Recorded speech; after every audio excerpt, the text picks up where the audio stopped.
e creio que teremos algumas horas de boa convivência e reflexão. Para as pessoas que ainda não estão com muita flexibilidade, eu informo que existe um botão chamado interpretação ou interpretação ou intérprete. Pediram para falar mais devagar, os tradutores. Nós temos 3 tradutores.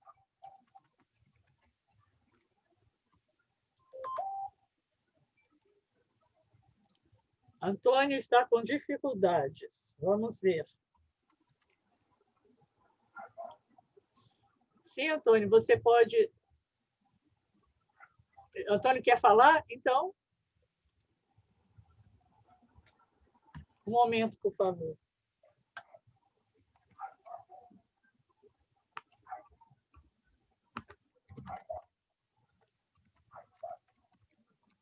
E agora, Antônio? Tá bom?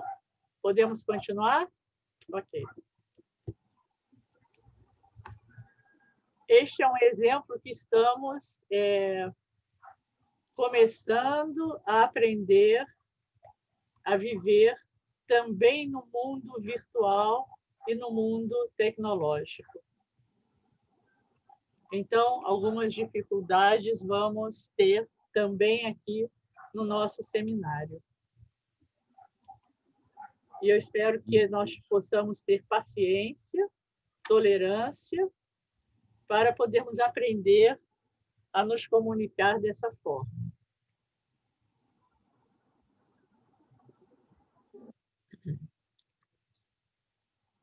Então, para aquelas pessoas que não estão com muita familiaridade com o Zoom, com o tradutor, como eu estava falando, abaixo tem um botão cujo nome é interpretação ou intérprete, que vocês clicando nesse botão, aparece a opção off, ou desligado em português, ou inglês, ou português, ou espanhol. Vocês devem clicar na língua que vocês querem ouvir. Quem consegue falar as 3 línguas, português, inglês e espanhol, pode ficar no desligado ou no off, como eu estou no off. E para garantir a qualidade do som, nós colocamos todos os microfones em off. E nós temos algumas pessoas nos acompanhando aqui, e vocês podem escrever no chat que algumas providências ou algumas necessidades nós poderemos atender. Sim, Jorge, está sem som, todos estão sem som. Tem um globinho embaixo, esse é o botão. O botão é do globinho, muito bom. Aqui, ó. Tarará. Embaixo.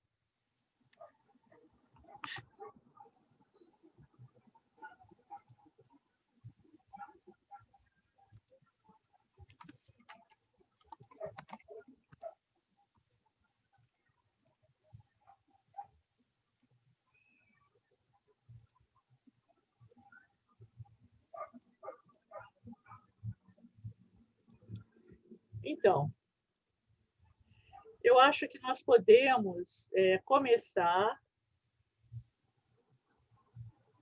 Eu, como uma das representantes do projeto Conexão Formativa e uma das organizadoras do evento, eu vou fazer uma abertura inicial para depois passar a palavra para os outros, para os convidados, os conferencistas propriamente ditos.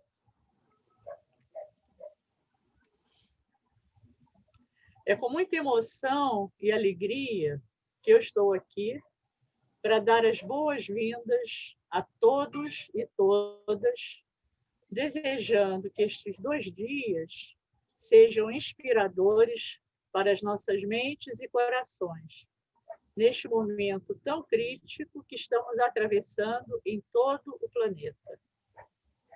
O projeto Conexão Formativa sente-se honrado em propor esta oportunidade.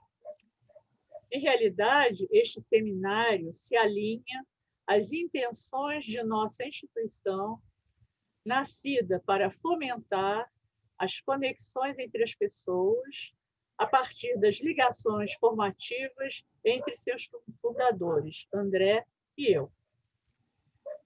Queremos dar continuidade às primeiras formas de conexões entre as pessoas, antes por tambores e fogueiras, levando adiante o legado de nosso grande mestre, Dr. Carl Rogers. A ideia de um espaço internacional e online surgiu recentemente como uma maneira de reunirmos amigos e, ao mesmo tempo, compartilhar nossas inquietações em tempos de pandemia e possíveis encaminhamentos futuros. Também temos a intenção de criar oportunidade para colegas e amigos no Brasil que teriam muita dificuldade para participar de eventos internacionais presenciais. As mortes e o medo da contaminação pela Covid-19 me deixam muito triste e revoltada com nossos políticos inescrupulosos. Os temas que trataremos aqui pretendem trazer alguma luz que nos dê suporte para continuarmos nossa resistência e ativismo político. Meu amigo e sócio André e eu consideramos inicialmente a ideia desse seminário meio bizarra. Como poderíamos reunir um número considerável de brasileiros de norte a sul e amigos de outros países usando a plataforma online? O orçamento e a possibilidade de patrocínio pareceram totalmente inviáveis. Até que meu filho Rodrigo sugeriu um evento beneficente de baixo custo, quando uma instituição pudesse ser beneficiada e todos nós, conferencistas, participantes, equipe organizadora, tradutores, estaríamos praticando a cooperação empática, tão necessária nesse momento. Todos os conferencistas aceitaram prontamente o convite, abrindo mão de honorários. Em uma semana, minha gente, o primeiro lote de inscrições se esgotou. Aí, tivemos a certeza que estávamos fazendo a coisa certa, no momento certo, com as pessoas certas. Portanto, tinha que dar certo. Esse é um pensamento do John Wood. Nesses 2 meses de organização, vivemos momentos intensos, com muitas dúvidas se tudo daria certo. Com conferencistas de 7 países, com 3 línguas e 4 tradutores amadores, e com a plataforma Zoom para 500 pessoas, além desses botões de tradução. Tecnologias não experimentadas por nós com esse número de pessoas. Fizemos intensa preparação interna e 3 ensaios remotos. E até agora, ainda sinto-me meio insegura, mas esperançosa que tudo dê certo. Afinal, pertencemos à comunidade centrada na pessoa, com experiência em paciência, empatia e tolerância à incerteza, apostando que a ordem pode vir do caos e que a tendência formativa está presente, norteando os fios invisíveis que nos unem. Escolhemos uma instituição confiável, cujo trabalho voltado para criança e adolescente renova nossas esperanças em uma sociedade mais justa.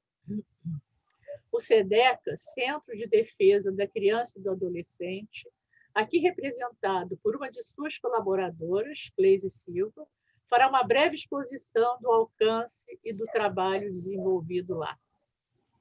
Palavras nem sempre conseguem expressar a gratidão que sinto por todos vocês que ajudaram a realização do evento de maneira direta e indireta. Rodrigo Tassinari, meu filho, André Neres, Natália Elias, Marissa Lima, Lucas Arcuri, Carol Erba, Gene Merla, Antônio Monteiro dos Santos, todos os conferencistas e participantes. Não conseguiria nomeá-los agora, né? Gostaria de dedicar esse seminário às pessoas que me alfabetizaram na abordagem centrada na pessoa e que sempre acreditaram em mim. Meu grande mestre, Rogério Buiz, Maureen O'Hara, John Keithwood e Natalie Rogers. Carl Rogers continua sendo meu grande inspirador e meu guia conceitual. Vou passar a palavra por um pouquinho à amiga Cleise. Em seguida, André Neres também vai dar as boas-vindas para tornar nossa convivência agradável, divertida e produtiva. Aposto que a etimologia da palavra conexão possa nos unir um pouco mais nas reflexões que serão gestadas aqui com conferencistas brilhantes da Argentina, do Brasil, dos Estados Unidos, da Guiné-Bissau, da Inglaterra, do México e da Rússia, além de todos presentes. Então, essa é a minha abertura. Eu passo a palavra agora à minha amiga Cleise Silva para apresentar o SEDECA, onde ela trabalha e faz um excelente trabalho lá. Boa noite. Me ouvem? A famosa pergunta do momento. Quero agradecer imensamente a oportunidade, essa abertura calorosa da Márcia, o carinho, né, que me emociona bastante. E eu vou falar rapidamente, não vou tomar o tempo, e eu vou botar o link aqui da apresentação no chat, então depois vocês podem ver com calma o endereço da nossa instituição também. Nós somos uma organização não governamental, trabalhamos com crianças e adolescentes de alta vulnerabilidade, são meninos e meninas que sofreram algum tipo de violência sexual ou que cometeram algum tipo de ato infracional, algum tipo de crime, para facilitar a tradução, né? Ou que vivem nas ruas. E para enfatizar bastante, nós temos, a Márcia falou dos tambores, né? E da ancestralidade, de alguma forma.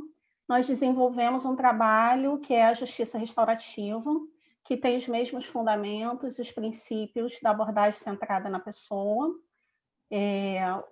trazido, né, iniciado a justiça restaurativa, iniciada a partir de Marshall Rosenberg, que trabalhou diretamente com Carl Rogers.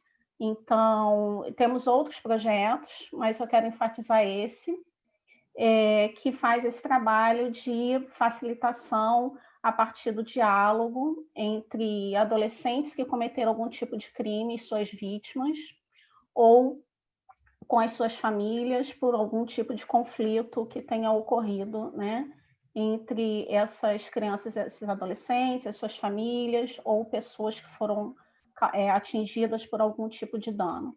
Nós também temos um trabalho com crianças e adolescentes ameaçados de morte. Fazemos a proteção a partir de um serviço que é uma política pública, né, e executamos esse serviço. Ano passado, nós atendemos quase 500 crianças e adolescentes, nós atingimos 350 profissionais, fazemos também a formação de profissionais para trabalhar com crianças e adolescentes. Então, a gente faz o atendimento direto, a formação e também a mobilização, também em atos públicos e incidindo diretamente na política brasileira.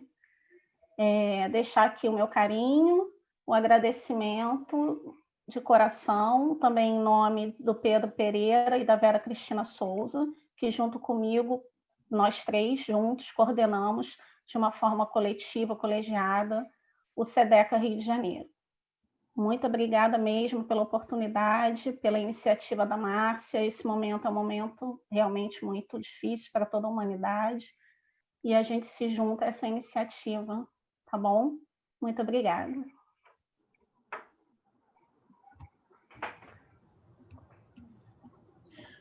Bom, boa noite, então, a quem conseguiu se conectar agora e para aqueles que verão a gravação depois.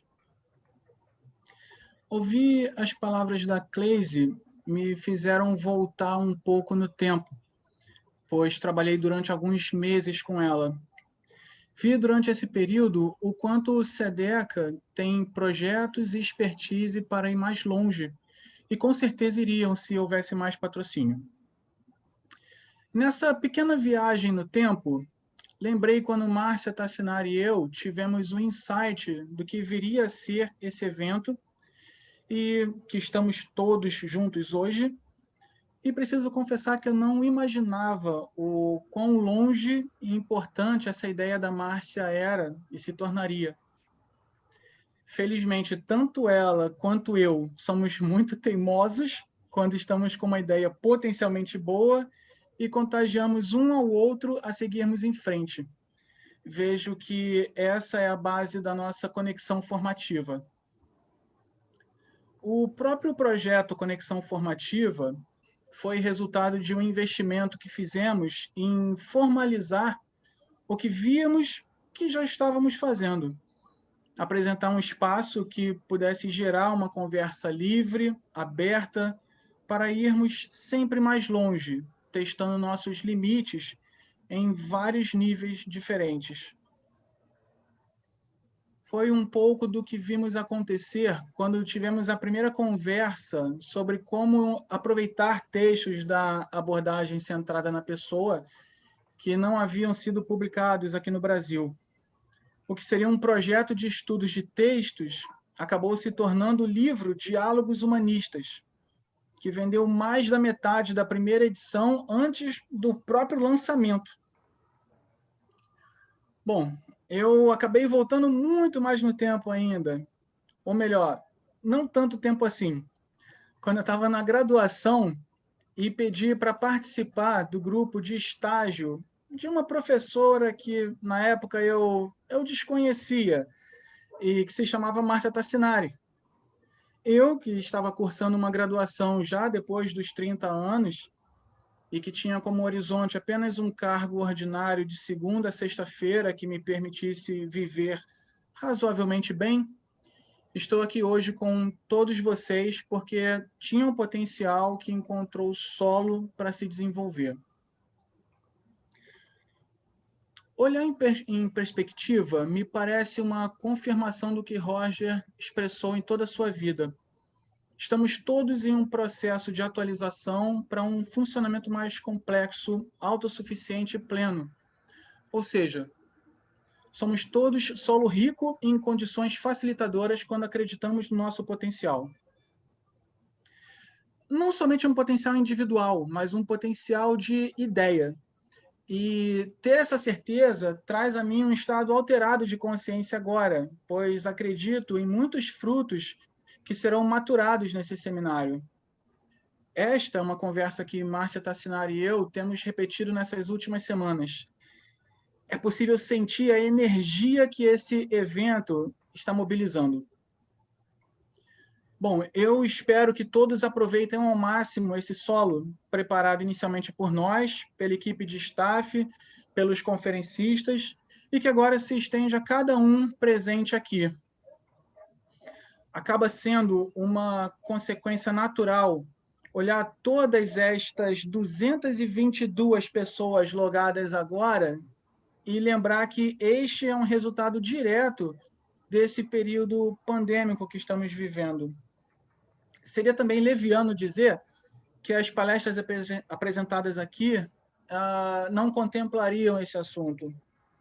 Seja como figura ou como fundo, esse é o nosso pedaço de história. E nenhuma frase ouvida aqui estará destacada desse cenário.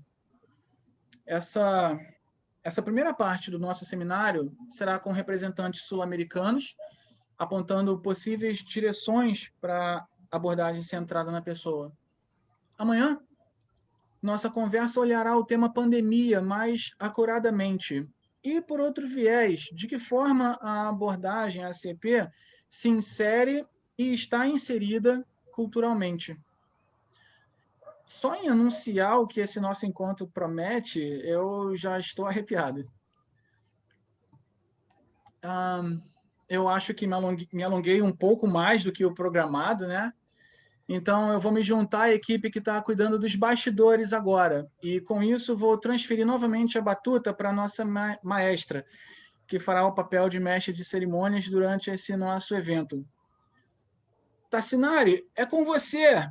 Eu sempre quis falar isso, é como os repórteres do Brasil transferem a reportagem para outro núcleo. Ai, esse menino me emociona, meu Deus do céu. Muito obrigada, André. Muito obrigada. Aliás, aqui vai ser uma coleção de fortes emoções. Eu não sei se é a idade, o que é, mas eu fico sempre muito mobilizada quando eu vejo o florescimento de uma ideia, o florescimento de uma pessoa, o florescimento de um grupo, né? Então, vamos adiante, sem fortes emoções, senão eu não consigo falar. Então, eu tenho a honra, o prazer e a emoção de apresentar o professor amigo Dr. Mauro Martins Amatuzzi, que será o representante brasileiro nesse seminário. O Mauro me mandou um currículo de 2 linhas, eu até ri, porque o Mauro tem um currículo maravilhoso. Mas eu acho que as próprias palavras dele, vocês vão ver, com o título que ele deu, o que a abordagem centrada na pessoa pode oferecer atualmente em tempos de pandemia. Então, o Mauro é um psicólogo formado pela PUC de São Paulo em 1974, doutor em Filosofia da Educação pela Unicamp em 1989, foi professor da USP e da PUC de Campinas, onde orientou muitos trabalhos de mestrado e doutorado, e autor de diversos livros. Ele não colocou nenhum, eu que estou complementando. Atualmente trabalha com grupos de crescimento e com psicoterapia, está aposentado das atividades acadêmicas. Então, é um grande prazer receber o professor e meu amigo Mauro Amatuzzi.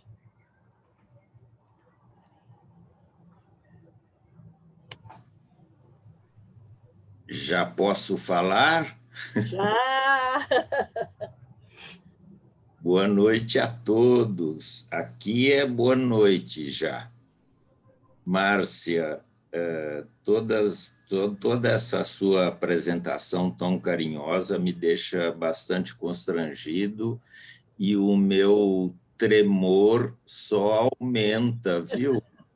Pela responsabilidade que você colocou nas minhas costas, representar, né? Eu não estou representando ninguém, eu vou falar de algumas experiências pessoais minhas e diante dessa pandemia. E como o Rogers e a abordagem centrada na pessoa são uma inspiração básica para mim, até hoje, evidentemente que as minhas experiências com essa pandemia têm a ver também com a abordagem centrada na pessoa.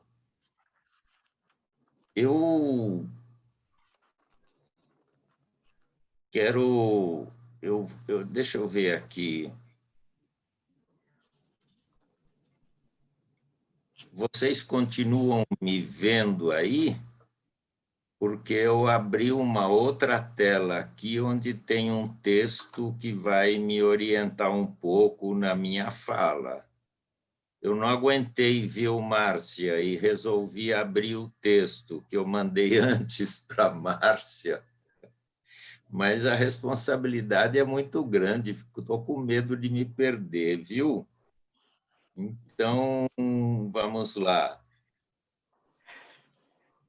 Olha, eu comecei escrevendo o seguinte: a liberdade é um complicado problema científico e filosófico.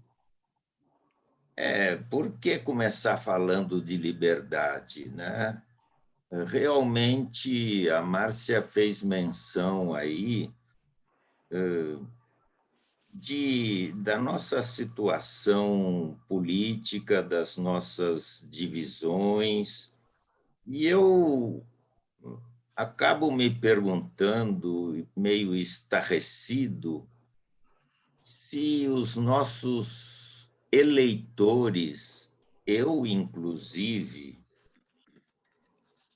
são livres, são realmente autônomos, estão fazendo o que querem conscientemente, ou se são manipulados.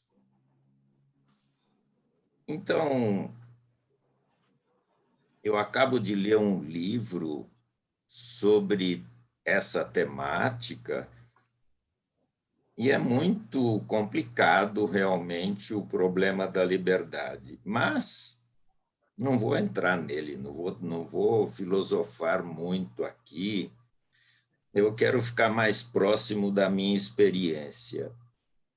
E a minha experiência, a minha vivência é indubitável nesse sentido para mim mesmo, né? Enquanto experiência subjetiva, eu posso dizer, eu sou livre, eu faço o que eu quero, não estou impedido, minhas decisões brotam de mim mesmo. Sei diferenciar muito bem quando sou forçado a fazer algo e quando faço espontaneamente, querendo. Então, por enquanto, pode me bastar essa experiência subjetiva da minha liberdade. Mas essa vivência, no entanto, evolui. Chega um momento na vida em que a gente acorda. E isso é tão forte e marcante que poderíamos até dizer que temos duas datas de aniversário, uma para quando nascemos e outra para quando despertamos. Quando eu ouvi essa frase postada no Facebook por uma colega lá de Sorocaba, eu fiquei pensando qual é a data do meu despertar. Não encontrei um dia preciso assim, mas encontrei uma época sim, viu? Encontrei a época que gira em torno dos meus 20 anos, uma época de crise. Olha como é que eu descrevi esse despertar. Esse despertar tem a ver com um verdadeiro segundo nascimento. Sob sua luz, o que vivíamos antes nos parece agora totalmente diferente. Se antes nos pensávamos livres, agora dizemos que nesse antes não éramos livres, porque é só agora que nos tornamos donos de nós mesmos. Saímos da ingenuidade, da inconsciência e vemos com clareza e talvez horror como, na verdade, estamos perdidos num mundo que não entendemos. Eu peguei aqui alguns trechos mais ou menos poéticos que eu quero mostrar para vocês sobre esse despertar. Mário Quintana. Eu estava dormindo e me acordaram. E me encontrei assim num mundo estranho e louco. E quando eu começava a compreendê-lo um pouco, já eram horas de dormir de novo. Osho, o místico indiano. Quando um homem tem tudo, subitamente um despertar acontece dentro dele de que tudo é inútil. Jung. Não há despertar de consciência sem dor. As pessoas farão de tudo, chegando aos limites do absurdo, para evitar enfrentar a própria alma. Ninguém se torna iluminado por imaginar figuras de luz, mas sim por tornar consciente a escuridão. E eu queria também citar aqui uma frase clássica de Platão, na Grécia Antiga, né? A admiração é a própria natureza do filósofo. A filosofia deriva apenas da estupefação. Admiração, espanto, susto, estupefação, surpresa, são sinônimos, né? Mas vamos voltar, então. Eu sei que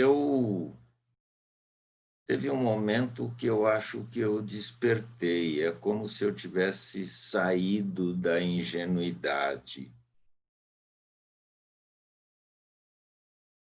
Acaba por aí isso? Eu acho que não. Não para aí. Agora o caminho se bifurca. Ou aceitamos essa situação de estarmos perdidos num mundo que não entendemos, conformando-nos com ela e dizendo: então é assim, não há nada que se possa fazer, ou nos dispomos a procurar um sentido em tudo isso. E veja bem, gente, para mim não satisfaz inventar um sentido. Inventar um sentido, para mim, é reconhecer que nada tem sentido. Por isso eu preciso inventar. O que eu quero é encontrar um sentido, de certa forma, objetivo, que não dependa de meus caprichos, que seja maior do que eu mesmo, que me inclua e também inclua tudo o que está à minha volta. Tem uma frase que eu fiz e que eu acho que resume tudo isso para mim com muita... me toca muito. Essa frase é assim, ó: um sentido que faça sentido no sentido do todo. Deu para traduzir aí os tradutores? Um sentido que faça sentido no sentido do todo.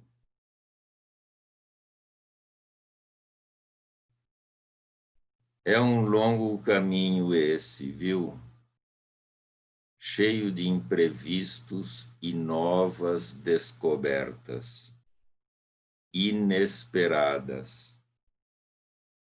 Se nós entramos para valer nessa segunda opção, procurar um sentido, corremos o risco de nos tornarmos pessoas estranhas no mundo, andarilhos esquisitos e solitários. Mas uma coisa é certa, é fascinante. Seremos muitas vezes considerados malucos, solitários originais,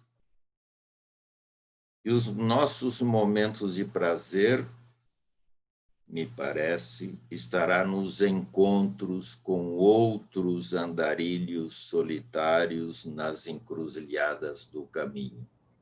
Professor Mauro, Oi, vou te interromper um minutinho para pedir o Lucas, que é o tradutor, para falar mais alto, porque as pessoas estão com dificuldade de ouvir a tradução para o inglês. claro. E eu faço questão que você seja, que a sua reflexão chegue a todos. Tá bem. Ok? Adiante. Posso seguir, Lucas? Então, Peraí, pediu peraí. oi? Ele pediu um peraí. Tá bom.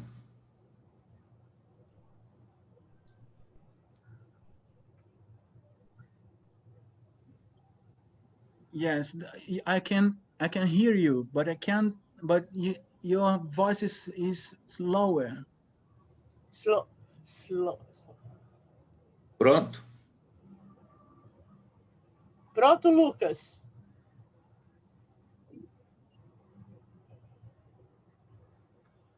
That's the same. Tá baixo.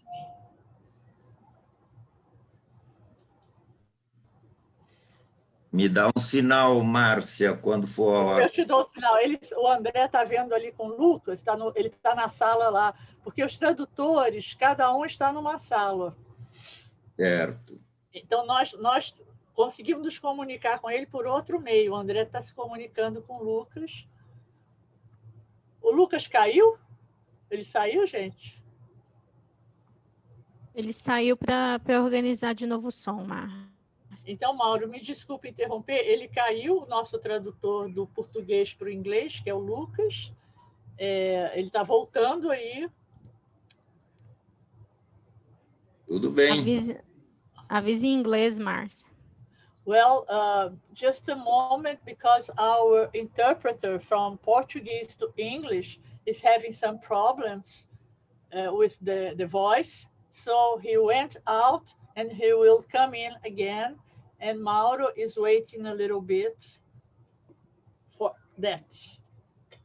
No sei como hablar en español esto tudo. Carol, ¿puede hablar? A Carol não pode hablar? É o Antônio. Antônio, por favor. Verdade.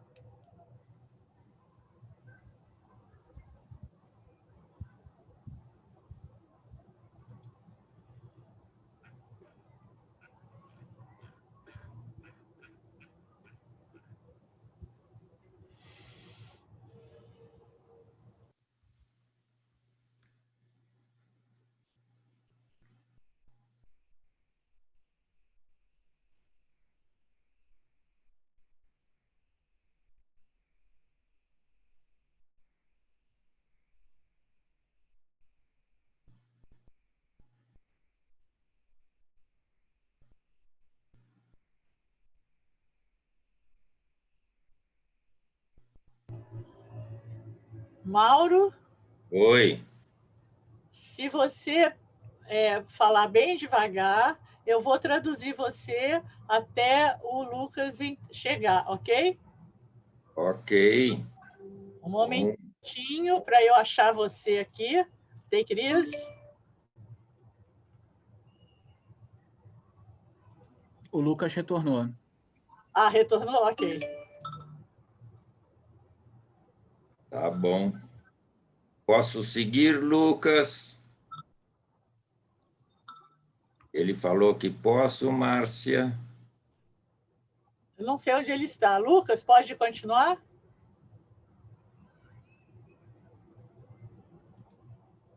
I follow you. Aqui o áudio do Lucas tá ok. Ok. Ok, Mauro. Por favor, siga. Vamos lá, então. Eu estava dizendo que de uma bifurcação na vida, né?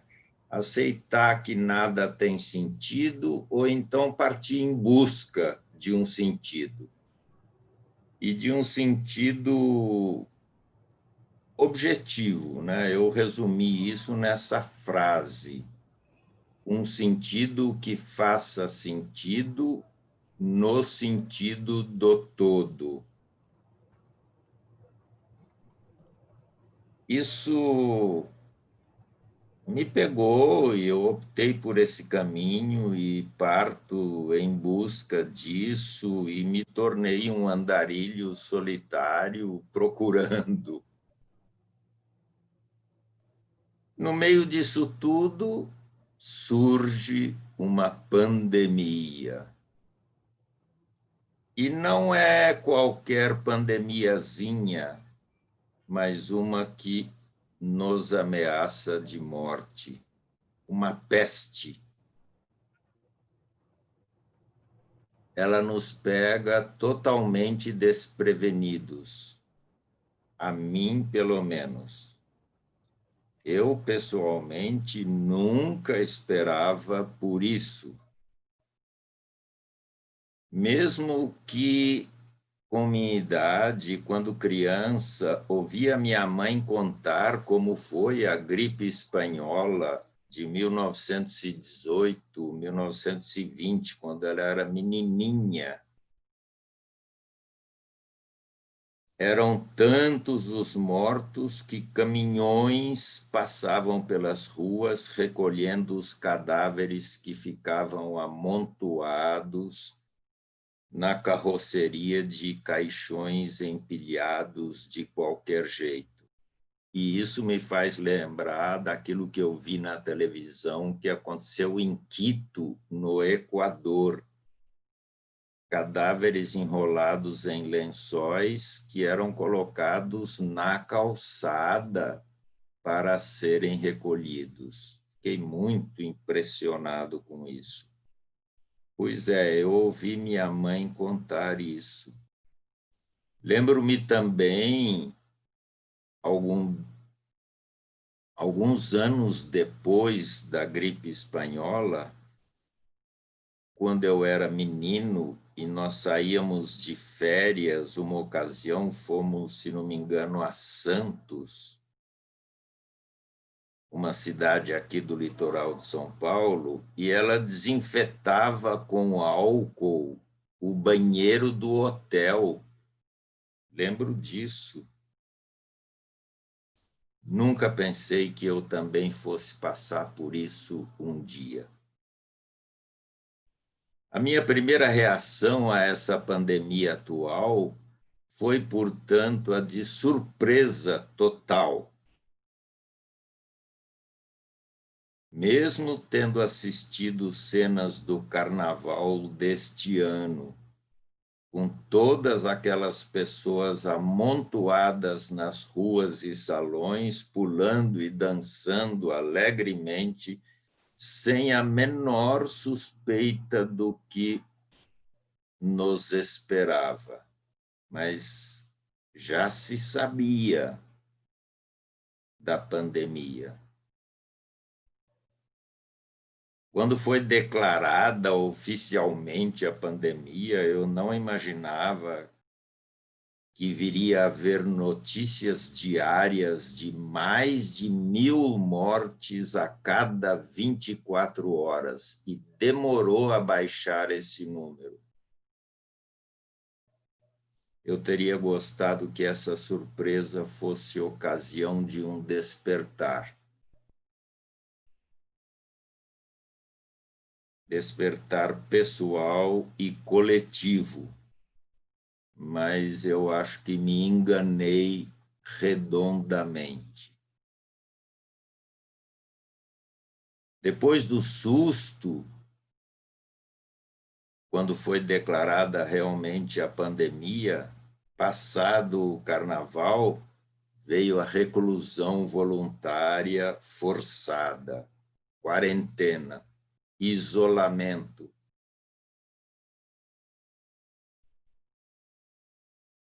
A sensação inicial durante a reclusão foi que eu não iria pegar esse Covid-19, porque eu tenho uma boa saúde, eu esqueci que eu era velho, Eu me lembrei de que eu sempre pratiquei algum esporte, natação, pedalo um pouco, faço caminhada. Negação do perigo, diriam os freudianos. Fingir que não vê, diria minha avó. A reclusão está sendo muito mais longa do que eu esperava, viu?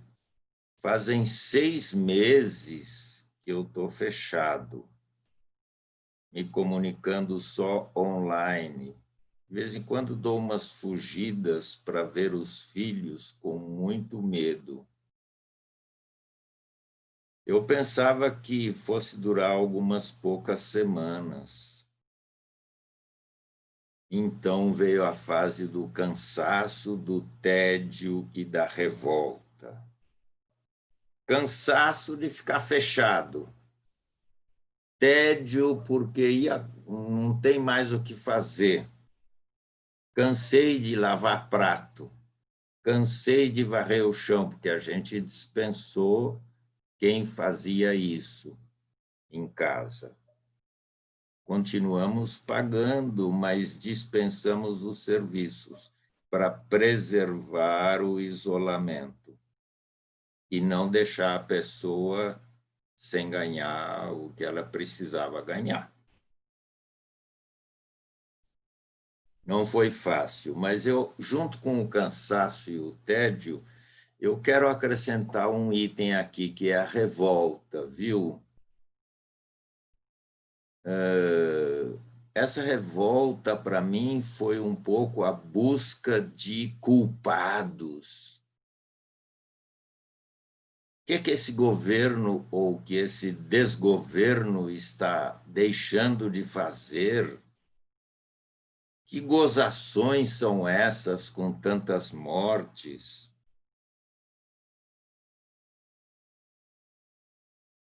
Comecei a desconfiar que a minha revolta, se por um lado era justificada, por outro lado era uma maneira também de camuflar o sentimento do perigo pessoal ao qual eu estava exposto.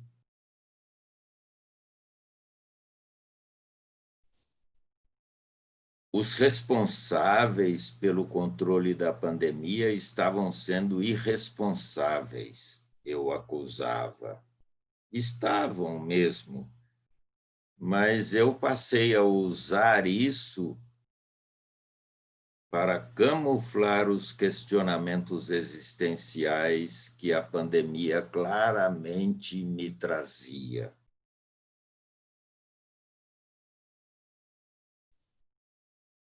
E aí começou a fase do medo terrível que eu tinha negado.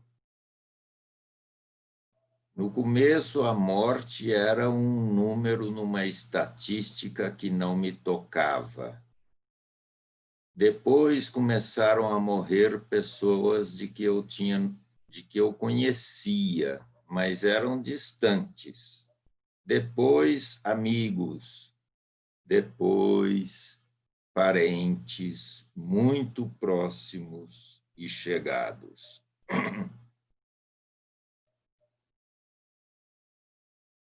Aí veio, então, junto com esse medo terrível, uma fobia.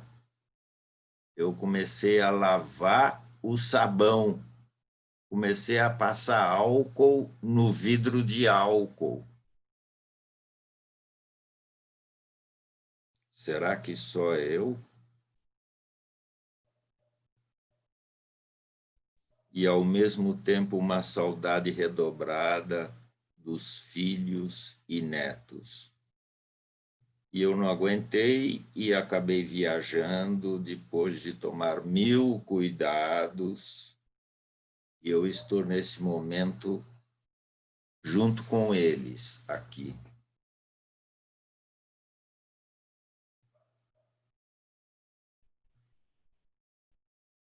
Eu nunca tinha visto tanta morte de tão perto, viu? Mas eu preciso dizer o outro lado das coisas. Teve coisas muito boas nessa reclusão forçada. É que para mim não foi tão forçado assim. Eu gosto de um certo isolamento. Eu preciso de um certo isolamento. Eu preciso de meditação. Eu preciso de leitura. Eu preciso de me referir a uma fonte de valores. Ou seja, eu posso dizer que eu entrei num retiro espiritual com essa reclusão. O retiro foi bom e prazeroso e que está me possibilitando muitas descobertas pessoais, muitas luzes, muitos novos espantos. Eu descobri que os espantos se renovam, viu?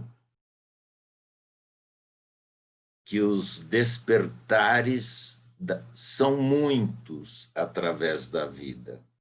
Não se esqueçam que eu tenho mais de 80 anos. Paisagens novas do ponto de vista mental, afetivo, cognitivo, espiritual. E por espiritual eu me refiro aqui à reflexão sobre o sentido da vida e a busca de um chegar numa fonte de valores.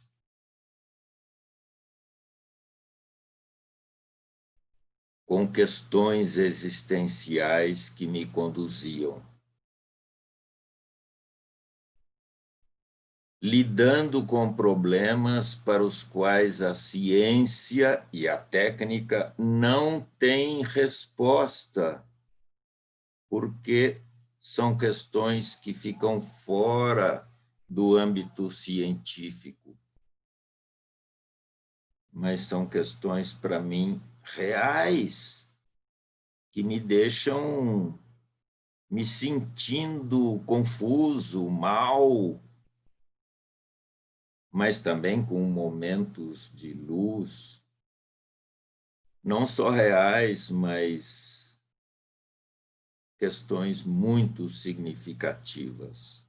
Eu diria, para mim, as mais significativas que eu já enfrentei na minha vida e que estou enfrentando.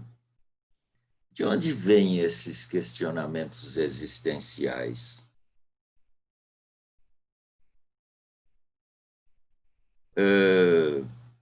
Uma vez eu fui a uma fazenda que recentemente tinha sido comprada, uma pequena fazenda da minha família no interior de São Paulo. Nenhum de nós, nenhum dos meus irmãos tinha ido para lá ainda. Eu fui o primeiro a ir. Encontrei muitas aranhas e morcegos na casa. Mas junto comigo chegou um caminhão com as primeiras vacas e bois e o vaqueiro, chamado José Antônio. E esse vaqueiro, depois que soltou as vacas no pasto, foi para a casinha dele e eu fui junto. Ele examinou a casa, não tinha encanamento, então ele saiu imediatamente procurando em torno da casa alguma coisa. E eu falei, o que será que ele está procurando? Até que ele encontrou um buraco do lado da casa. Aí ele pegou a enxada dele, limpou um pouco esse buraco e encontrou um pequeno valo que saía desse buraco em duas direções, morro acima e morro abaixo. Então ele seguiu morro acima com a enxada, limpando esse pequeno valo de um palmo de largura, se tanto, e foi limpando esse pequeno valo, entrou no meio do pasto, no meio de um mato, e foi subindo o morro acima até que chegou na mina de água, até que chegou na fonte. Aí ele, com a enxada, ele liberou a vazão da água e a água correu por esse pequeno valo até aquele buraco, que era como a casa onde ele ia morar, era abastecida de água. Essa foi uma das cenas que eu nunca esqueci, a busca da fonte.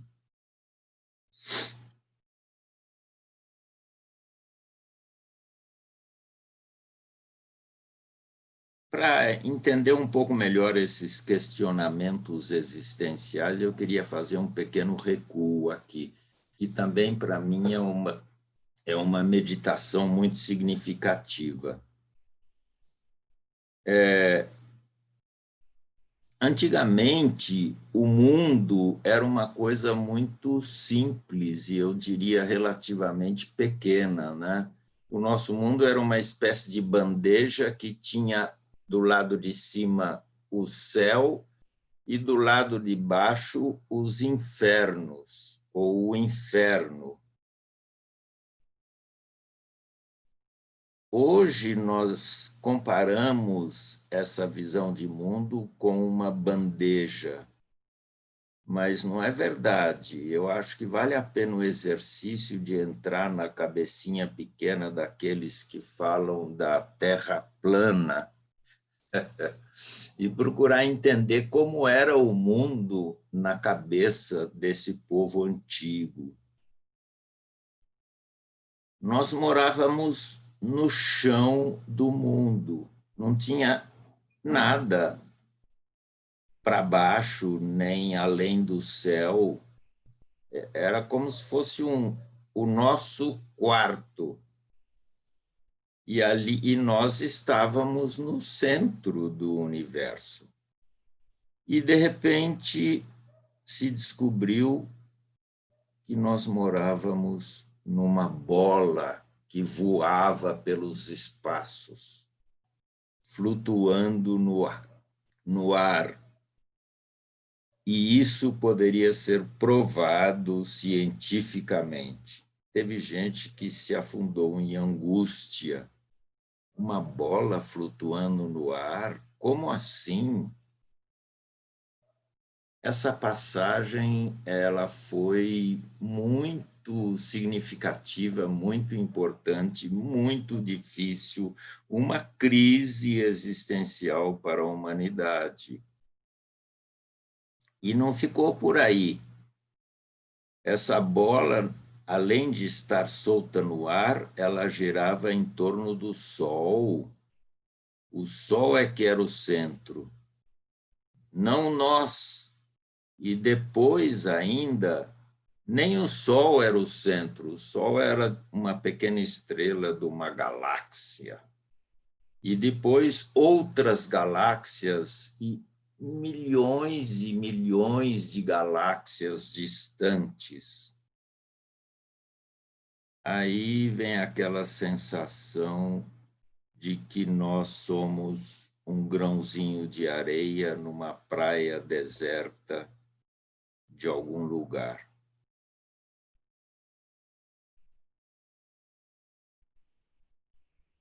E mais, o universo nosso está em expansão e numa velocidade vertiginosa. Para nós, essa velocidade é lenta, mas chega perto da velocidade da luz, 300 mil quilômetros por segundo, só que é um pouco mais baixa que isso. A expansão do universo. Expansão e esfriamento. Esfriamento até a morte. Nós vivemos, nós somos uma explosão. Nós vivemos entre o começo de uma explosão e o fim de uma explosão. Nós somos o que está acontecendo numa chama e não sabemos cientificamente nada sobre o sentido de nossa existência. O ser humano deixou de ser o rei do universo e está relativizado. Esse alargamento astronômico conseguido graças à ciência está sendo acompanhado por vários outros alargamentos, ampliações. Uma ampliação histórica, o tempo voou em direção ao passado, o universo que teria 4.000 anos, segundo os cálculos bíblicos, ele passa a ter quanto? 13 bilhões, quase 14 bilhões de anos, algo assim, cifras astronômicas. Alargamento geográfico, o mundo não é mais o Mediterrâneo. Além do Mediterrâneo, existe o Atlântico.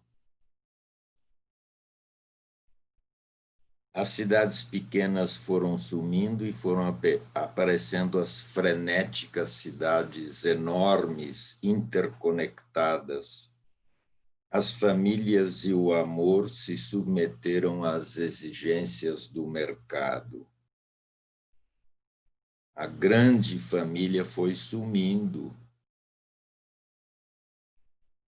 Mas, por outro lado, o saber não se espalhou democraticamente.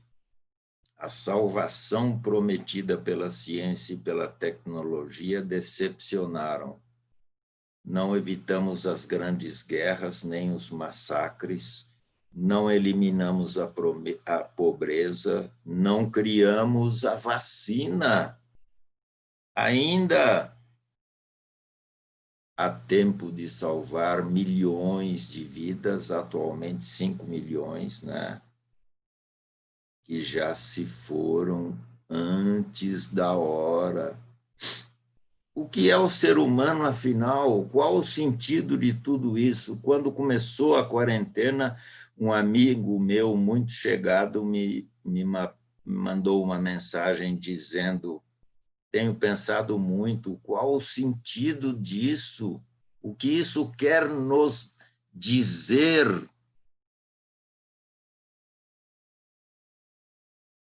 A pandemia chegou e continuamos a viver enclausurados como águias em pequenas gaiolas, alimentando-nos da esperança do próximo carnaval. O que a ACP pode fazer? Eu gostaria de inverter essa pergunta. O que a ACP pode aprender com tudo isso? Como ela pode ajudar a abrir as janelas do sentido?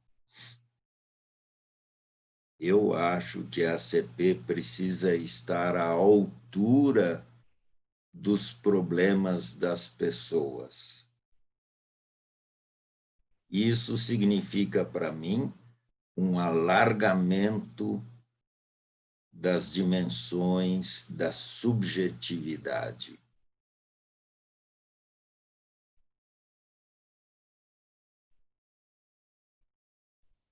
A explosão cósmica no meio da qual vivemos e que agora passa por esse insignificante tsunami mundial é, na verdade, um enorme processo evolutivo.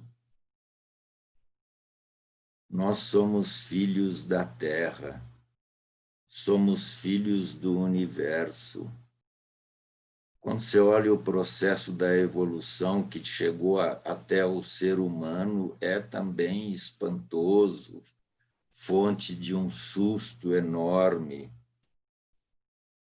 quando eu penso que ainda não conseguimos criar a vida no laboratório, me vem uma ideia, viu? É que esse laboratório é o mundo. Todo o universo concorreu para o surgimento da vida. O grande laboratório é o mundo e nós somos as cobaias e os pesquisadores. Nós vivemos no meio de tudo isso. E aí vem a relatividade do Einstein e a noção de espaço-tempo. A sabedoria dos mais antigos era muito grande, viu? A minha avó, que era semi-analfabeta, ela que já entendia certos conceitos do Freud, também entendia certos conceitos do Einstein. Porque ela dizia que o melhor exemplo, ela não dizia isso, mas ela sabia que o envelhecimento é o melhor exemplo do espaço-tempo. Ou seja, a passagem do tempo transforma as coisas. O espaço, o movimento, as transformações e a passagem do tempo são uma coisa só. Como é que ela sabia isso? Era só olhar no espelho, né? As rugas aparecem, a barriga aparece. O tempo implica no espaço. As mudanças espaciais implicam no tempo como sua medida. Tempo e espaço são uma coisa só. Se olharmos os passos da evolução no microscópio da biologia, veremos o acaso da seleção natural. Mas se olharmos com a lente grande angular da história, veremos que tudo caminhou, mesmo que fosse por caminhos tortuosos, para o maior cérebro e para uma forma mais humana de sociedade. Não terminamos essa evolução. Não chegamos lá ainda, mas não é esse o esforço do mundo que passa pelas nossas células vivas como uma energia? Não é esse o sentido da evolução? Eu não consigo silenciar essas perguntas em mim, mesmo sabendo que elas não têm resposta científica. E não tem por uma razão muito simples. Elas ficam fora da metodologia científica. Causa e motivo são coisas diferentes. Causa e sentido são coisas diferentes. A ciência se ocupa de causas e de efeitos, de antecedentes e de consequentes, e não se ocupa de sentido. Isso está fora da metodologia científica, mas não está fora de mim.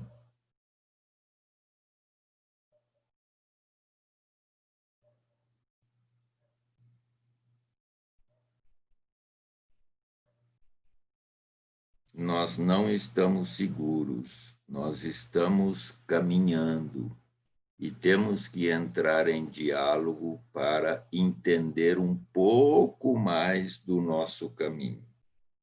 E a gente enxerga um Brasil dividido e irreconciliável. nunca pensei que eu fosse ver isso também, um Brasil dividido. Parece que duas populações que falam línguas diferentes, que têm convicções diferentes. E a gente aceita um mundo dividido e acirra essas divisões. Eu não acredito que não tenha outro jeito, viu? Pode ser ingenuidade minha, mas a tendência ao conflito é real, mas ela não precisa ser a lei da evolução, a meu ver. Ver essa tendência que é real, o conflito, precisa ser enfrentada com outra tendência, a tendência da reconciliação. Caso contrário, não vamos encontrar a verdadeira vacina. A ACP precisa aprofundar as dimensões da subjetividade, porque os problemas que estamos enfrentando nos tempos atuais estão muito longe de ser meros problemas emocionais ou técnicos.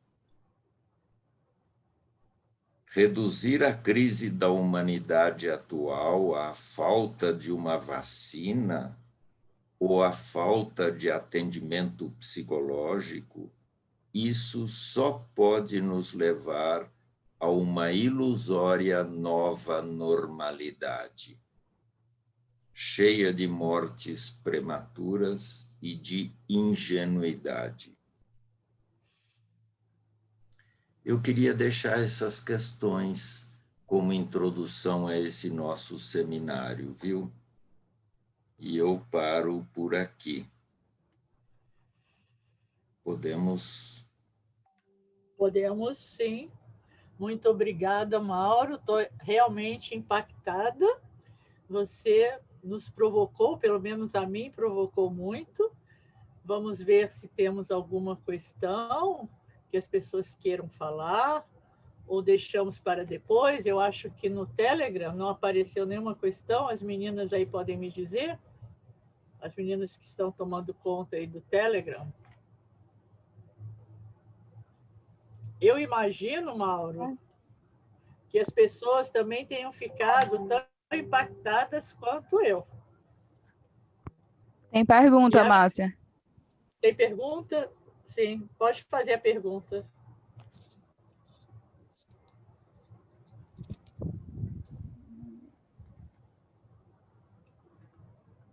De onde vem a pergunta? De onde vem? Espera aí. Cadê a pergunta, minha gente? Cadê meus auxiliares aí? Marissa, faz a pergunta que aparece aí. Eu não estou vendo. Olha, várias pessoas estão dizendo, Maria Luísa Rocha, que também ficaram bastante impactadas com a sua fala, a sensação de impacto mesmo. Muitos parabéns, a fala me remeteu a muitas passagens da minha vida. Obrigada, professor, que fala maravilhosa, obrigada, muito bom, Mauro. Faz muito sentido para mim essa busca de sentido que você menciona. Tem uma pergunta do Emanuel, vamos lá. Cadê Isso. a pergunta do... Márcia, eu vou fazer para ti, mas... Faça a pergunta. Não, faça alto, porque os tradutores traduzem. Mas os tradutores me escutam? Então, ok. Fala para mim. A pergunta é do Emanuel Meirelles, de Fortaleza. Mauro, boa noite. Obrigado pela sua fala. O Brasil elegeu um presidente que exalta a tortura. Marissa, devagar, tá? É desejável se conciliar com isso? Um abraço. Mauro, você ouviu a pergunta? Ouvi. Então, espera um pouquinho, deixa eu ver se os tradutores... Deixa eu repetir a pergunta para que os tradutores possam traduzir, ok? Então, a pergunta do Emanuel Meirelles, de Fortaleza, é agradecer ao professor Mauro Amatuzzi. Os tradutores ouviram e já traduziram que nós elegemos um presidente, enfim, como é desse tipo. Então, pode responder, Mauro. Essa é uma questão terrível, né, Manuel? Você vai reconciliar-se com o adversário político, reconciliar-se com uma mentalidade de terra plana, reconciliar-se com nada a fazer diante das queimadas da Amazônia e do Pantanal? Claro que não. Que isso? Não é por aí. Eu acho que não é por aí, não. Quando eu falo em reconciliação, eu estou pensando o que eu poderia fazer para um cliente desses que chegasse no meu consultório? O que eu poderia fazer para o meu primo que pensa assim e que vem me visitar na minha casa? Eu vou brigar com ele? Não vai adiantar nada. Eu tenho que tentar um diálogo. Eu tenho que oferecer um cafezinho para ele, oferecer um refresco para ele, tentar entender por que ele pensa assim, antes de dizer o que eu penso. Eu acho, quando eu falo de reconciliação, eu estou pensando nisso, não estou pensando em tacar fogo na Amazônia, não. Não estou pensando em deixar passar a boiada, não. É muito diferente, caro Emanuel. E eu acho que você também acha isso. Obrigada, Mauro. É uma questão muito delicada mesmo, né? Mas eu acho que aqui é o momento da gente levantar essas possibilidades de encaminhamento de questões tão delicadas, complexas e necessárias, né? Então, obrigado pelo seu esclarecimento sobre o que você entende por reconciliação, que talvez seja diferente do que o Emanuel pensou. Mas talvez vocês possam se reconciliar aí.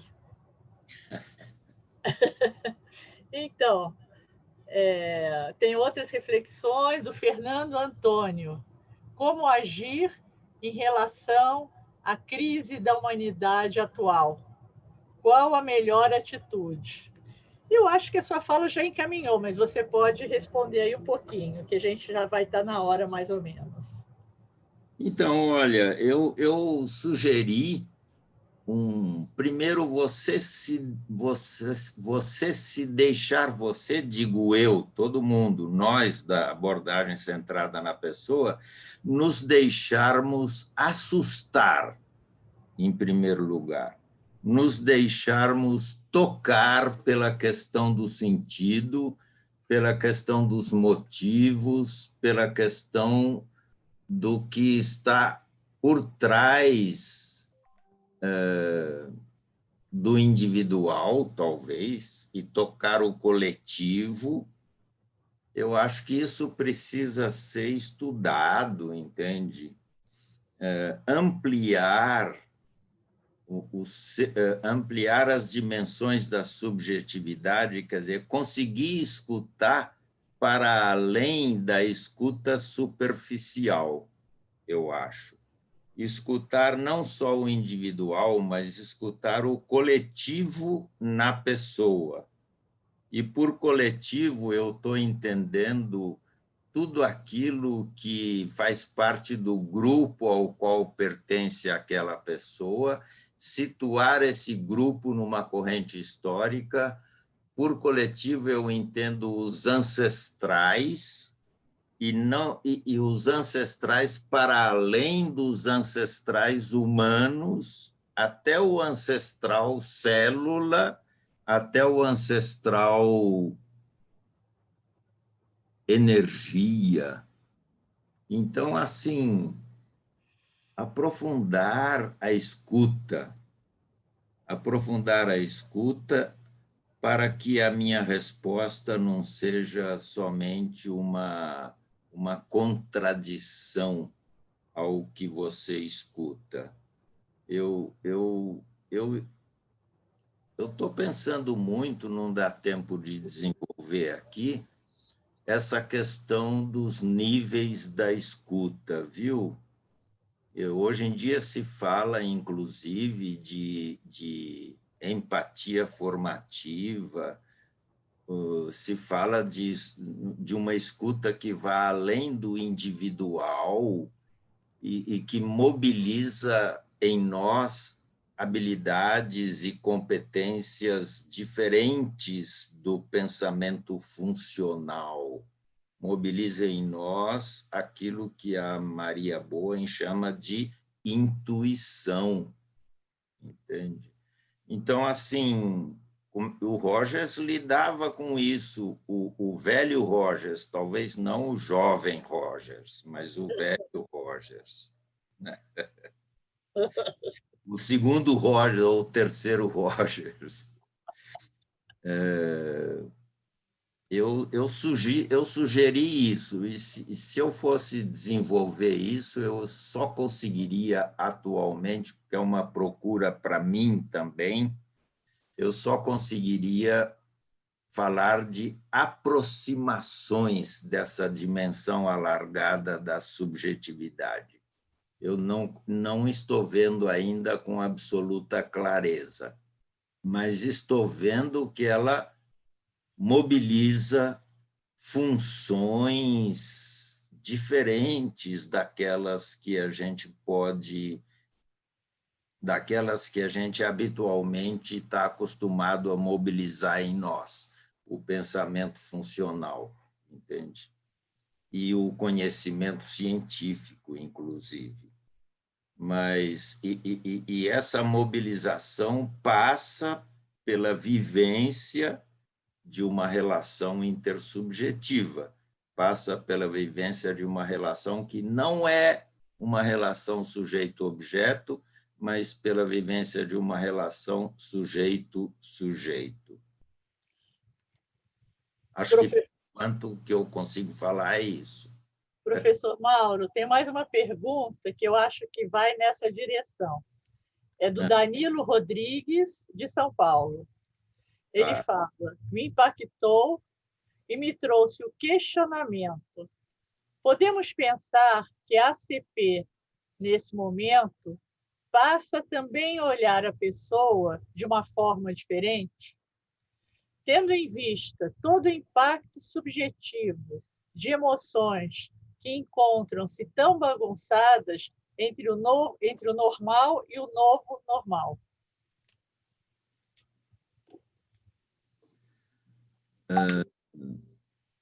Márcia, desculpa, fala de novo. Claro. Então, vou resumir, né? Podemos pensar que a ACP, nesse momento, também olha a pessoa de uma forma diferente, em função desses impactos, né, tão bagunçados entre o normal e o novo normal. Tá. Olha só, eu acho que a ACP... Por isso eu estou valorizando muito esse nosso encontro aqui, né? Eu acho que antes da ACP dizer como eu estou vendo o ser humano atual, como eu estou vendo o homem atual na sociedade brasileira ou americana ou africana, antes de dizer isso, a ACP precisa vivenciar o encontro intersubjetivo. E é isso que nós estamos tentando fazer nesse exato momento, entendeu? Antes de trazer qualquer resposta, eu preciso olhar para mim. Nós precisamos olhar para nós mesmos, né? E para nos sentirmos impactados como as pessoas estão impactadas, para podermos caminhar junto com elas. É o que me parece, entendeu? Então, assim, nós, como comunidade, precisamos trocar as nossas experiências de pandemia, antes de sairmos por aí falando coisas a respeito, me parece. Tinha uma segunda coisa Professor, aí. não, era isso, do normal Era e do novo normal. Acho que você respondeu, sim, É, professor.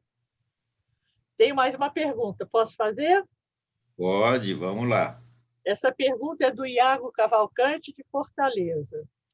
Quando Tá. você fala de ir para as dimensões coletivas, fico pensando em condições não facilitadoras de crescimento pessoal no momento. O que você pensa sobre isso? Como podemos agir contra elas, contra essas condições não facilitadoras? Em primeiro lugar, Iago, eu acho que é preciso se dar conta dessas condições. E o diálogo clínico permite isso, se o terapeuta estiver aberto, né? Ele não vai aprovar ou reprovar essas condições coletivas, ele vai se dar conta delas. E é claro que tem condições coletivas que são altamente opressoras. Foi assim que eu comecei essa reflexão, né? Falando sobre a liberdade. Se você estará sendo menos livre na medida em que conhecer menos as dimensões coletivas da sua pessoa. Então, acho que passa por conhecer, passa por se dar conta de quais são essas dimensões coletivas e de como elas aparecem no diálogo terapêutico, ou no diálogo familiar, ou no diálogo político, inclusive. Me parece. Professor Mauro, muito obrigada pela sua participação, sua reflexão sempre atual e sempre instigante. Nós já tivemos ótimas discussões e reflexões no avião, nos congressos, né, nas nossas conversas. Então, obrigado pela sua participação. E, pelo que eu vi ali no chat, rapidamente, as pessoas ficaram bastante impactadas com a sua reflexão, e eu acho isso um bom feedback. Então, muito obrigada. De nada. Obrigado a vocês por me darem a oportunidade de externar essas reflexões, tá? De saber que vocês estão aí ouvindo e podendo perguntar. Continuemos a conversar. Deixa eu só assim, mostrar rapidamente, assim, as pessoas gostaram muito, só tem elogios aqui, depois eu posso te mandar o chat, só tem elogios aqui. Enfim, ainda que a gente esteja tendo alguns probleminhas de som, de tradução, mas as pessoas, enfim, gostaram muito e eu agradeço a você, em nome de todos do projeto Conexão Formativa. Muito obrigada. Antes de agradeço, Márcio. Ok, Mauro. Antes de passar para o próximo convidado nosso, eu vou repetir aqui algumas instruções básicas para quem chegou depois. A primeira é usar o botão da tradução da língua que você quer ouvir.